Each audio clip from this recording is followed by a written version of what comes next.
Hello guys, welcome to another video of Gunahon ka देवता। और जो पैराग्राफ आज मैं रीड करने वाली हूँ वो दो लोगों की कन्वर्सेशन है, चंदर और डॉक्टर शुक्ला, जो कि सुधा के पिताजी हैं। और ये जो पैराग्राफ है वो बेस्ड है इंडिया की कास्ट सिस्टम पे। बहुत ही अंडररेटेड और बहुत ही सुंदर पंक्तियाँ हैं। तो चलिए शुरू करते हैं। डॉक्टर शुक्ला पास की कुर्सी पर बैठकर बोले, चंदर, आजकल मैं एक किताब लिखने की सोच रहा हूँ। मैंने सोचा कि भारतवर्ष की जाति व्यवस्था का नए वैज्ञानिक ढंग से अध्ययन और विश्लेषण किया जाए। तुम इसके बारे में क्या सोचते हो? चंदर ने बहुत आत्मविश्वास के साथ कहा, व्यर्थ है। जो व्यवस्था आज नहीं तो कल चूर चूर होने जा रही है, उसके बारे में तुम्हार बांधना और समय बर्बाद करना तो बेकार है। इस बात पर डॉक्टर शुक्ला ने गुस्से में कहा, यही तो तुम लोगों की खराबी है। कुछ थोड़ी सी खराबियां जाति व्यवस्था की देख ली और उसके खिलाफ हो गए। एक रिसर्च स्कॉलर की दृष्टिकोण ही दूसरी होनी चाहिए। और फिर हमारे भारत की प्राचीन सांस्कृतिक परंपराओं को तो बहुत ही सावधानी से समझने की आवश्यकता है। यह समझ लो कि मानव जाति दुर्बल नहीं है। अपने विकास क्रम में वह उन्हीं संस्थाओं, रीति रिवाजों और परंपराओं को रहने देती है जो उसके अस्तित्व के लिए बहुत आवश्यक होती है। अगर वे आवश्यक ना हुई तो मानव उससे छुटकारा मांग लेता है। यह जाति व्यवस्था तो ना जाने कितने सालों से हिंदुस्तान में कायम है। क्या यही इस बात का प्रमाण नहीं कि वह बहुत सशक्त है और अपने आप में बहुत जरूरी भी है? चंदर बोला, अरे हिंदुस्तान की भली चलाई, हिंदुस्तान में तो गुलामी ना जाने कितने दिनों से कायम है, तो क्या वह भी जरूरी है? बिल्कुल ज़रूरी है, डॉक्टर शुक्ला बोले।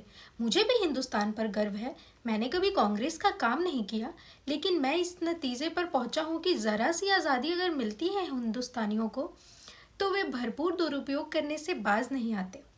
और कभी भी ये लोग अच्छे शासक नहीं निकलेंगे। चंदर बोला, अरे नहीं नहीं, ऐसी बात नहीं है। हिंदुस्तानियों को तो ऐसा बना दिया है अंग्रेजों ने, वरना हिंदुस्तान ने ही तो चंद्रगुप्त और अशोक पैदा किए थे। और रही जाति व्यवस्था की बात, तो मुझे तो स्पष्ट दिख रहा है कि जाति व्यवस्था टूट रही है।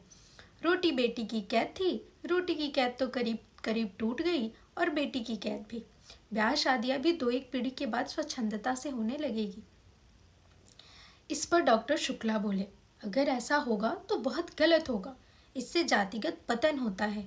ब्याह शादी को कम से कम मैं भावना की दृष्टि से नहीं देखता। यह एक सामाजिक तथ्य है और इसी दृष्टिकोण से हमें देखना भी चाहिए। शादी में सबसे बड़ी बात होती है सांस्कृतिक समानता। और जब अलग अलग जाति में अलग अलग रीति रिवाज हैं, तो एक जाति की लड़की दूसरी जाति में जाकर कभी ठीक ढंग से संतुलित नहीं कर सकती। और फिर एक बनिया की व्यापारिक प्रवृत्ति की लड़की और एक ब्राह्मण का अध्ययन वृत्ति का लड़का, इनकी संतान तो ना इधर विकास कर सकती है ना उधर। यह तो सामाजिक व्यवस्था को व्यर्थ ही असंतुलित करना हुआ ना। चंदर बोला, हाँ, लेकिन विवाह को आप केवल समाज के दृष्टिकोण से ही क्यों देख रहे हैं? व्यक्ति के दृष्टिकोण से भी तो देखिए। अगर दो विभिन्न जाति के लड़के लड़की अपना मानसिक संतुलन ज्यादा अच्छा कर सकते हैं, तो क्यों ना विवाह की इजाजत दी जाए? इस पर डॉक्टर शुक्ला बोले, एक व्यक्ति के सुझाव के लिए हम समाज को क्यों नुकसान पहुंचाए? और इसका क्या निश्चय है कि विवाह के समय यदि दोनों में मानसिक संतुलन है तो विवाह के बाद भी रहेगा ही। मानसिक संतुलन और प्रेम जितना अपने मन पर आधारित होता है, उतना ही बाहरी परिस्थितियों पर। क्या जाने विवाह के वक्त की परिस्थिति का दोनों के मन पर कितना प्रभाव है और उसके बाद संतुलन रह पाता है या नहीं। और मैंने तो लव मैरिज को असफल होते ही देखा है, बोलो है या नहीं? चंदर बोला, हाँ, प्रेम विवाह अक्सर असफल होते हैं, लेकिन संभव है वह प्रेम ना होता हो। जहाँ सच्चा प्रेम होगा वहाँ कभी असफल विवाह नहीं होंगे। चंदर ने यह बात बहुत साहस करके बोला था। डॉक्टर शुक्ला बोले, ओह, ये साहित्य की बातें हैं, समाज शास्त्र की दृष्टि से या वैज्ञानिक दृष्टि से देखो। अच्छा खैर, अभी मैंने उसकी रूपरेखा बनाई है, लिखूंगा तो तुम सुनते चलना।